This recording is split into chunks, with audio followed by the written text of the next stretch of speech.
When Timur died, he left behind a shattered world. His empire quickly began to fall apart, and a massive power vacuum emerged. And that vacuum called for new powers. In the 14th century, Eastern Anatolia was a land where power struggles began. Two great powers were rising on these lands: the Karakoyunlu and the Aq Qoyunlu. After Timur's death, Kara Yusuf returned. He regrouped his scattered power.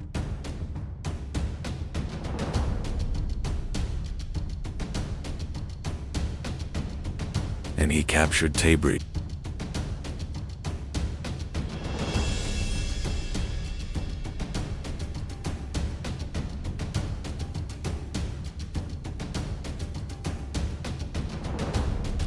Anatolia, Iran, and Mesopotamia.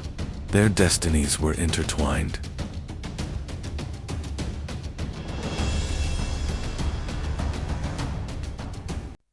The Karakoyunlu state was reborn. After Kara Yusuf, Sian Shah ascended the throne.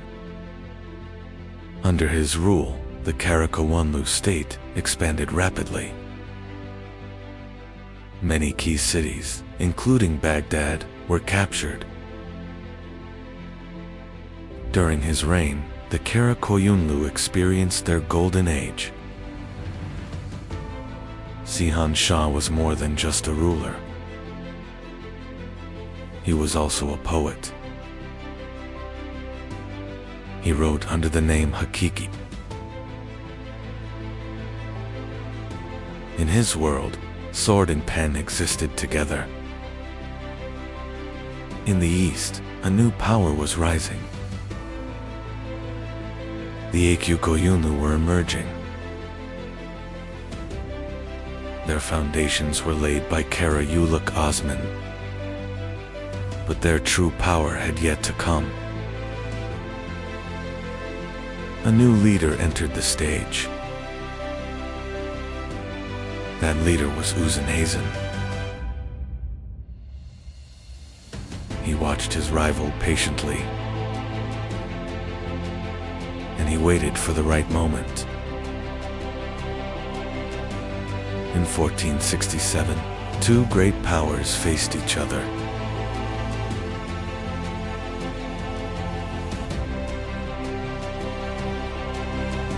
The battle was fierce and brutal. Sian Shah was defeated in battle, and the Karakoyunlu state collapsed.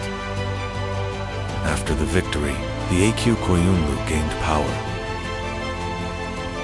Uzenhazen established a vast empire.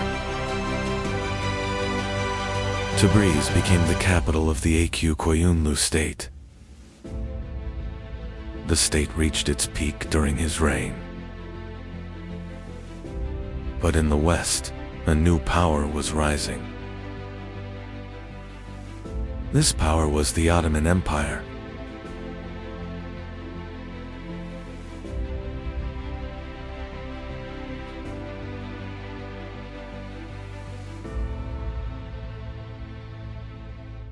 Uzenhazen closely watched this rise. Tension between the two great powers was rising. The Ottoman army was disciplined and powerful.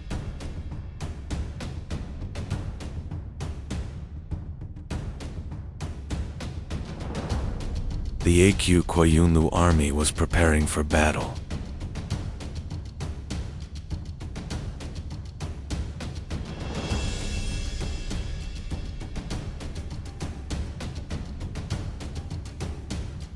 The two armies faced each other. Before the battle, there was a heavy silence. The battle began suddenly.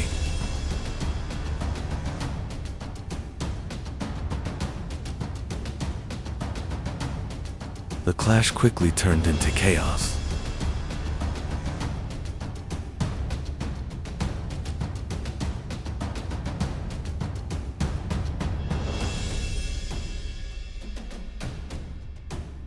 The Ottoman army used its firepower.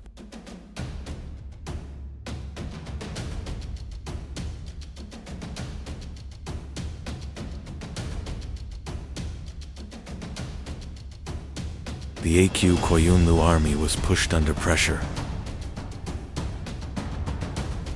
The balance of the battle had shifted.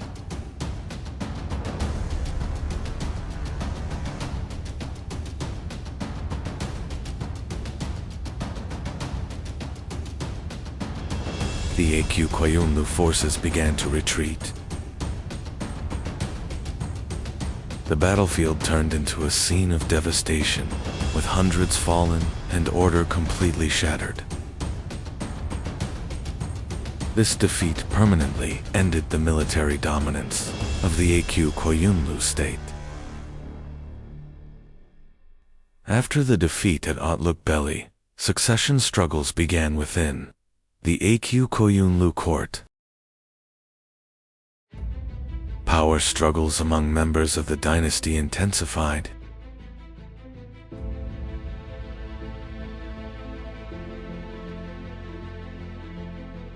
This situation further weakened central authority.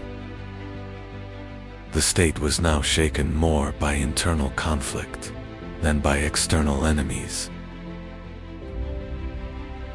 As the Aq Qoyunlu weakened, a new power was emerging in the east.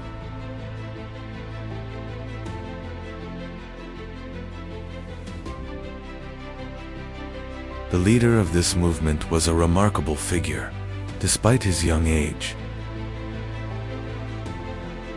He quickly gathered a large following.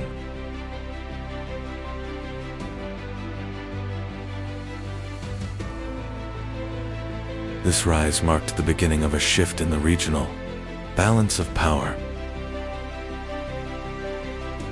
The leader of this movement was Shah Ismail.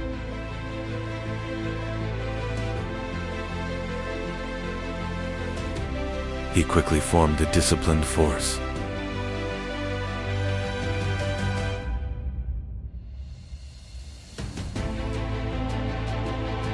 The force around him grew rapidly.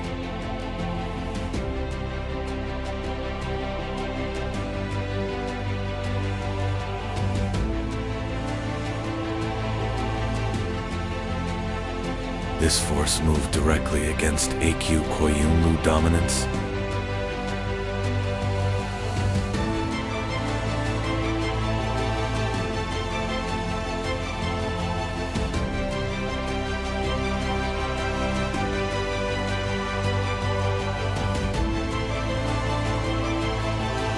By 1501, Shah Ismail was advancing toward the heart of Aq Qoyunlu territory.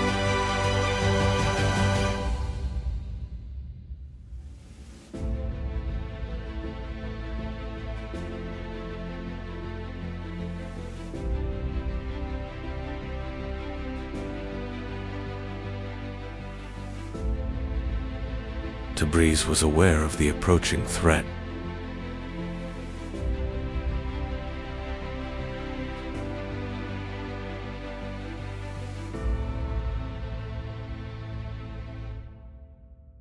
Shah Ismail entered the city with little resistance.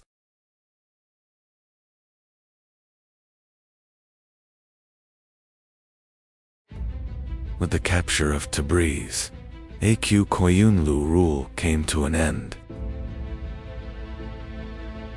After the capture of Tabriz, a new political order began to take shape. Shah Ismail quickly established central authority. The state was built upon a strong administrative system. Thus, the Safavid state officially emerged. The end of the Aq Qoyunlu and Kara Qoyunlu era led to a new balance of power in the region.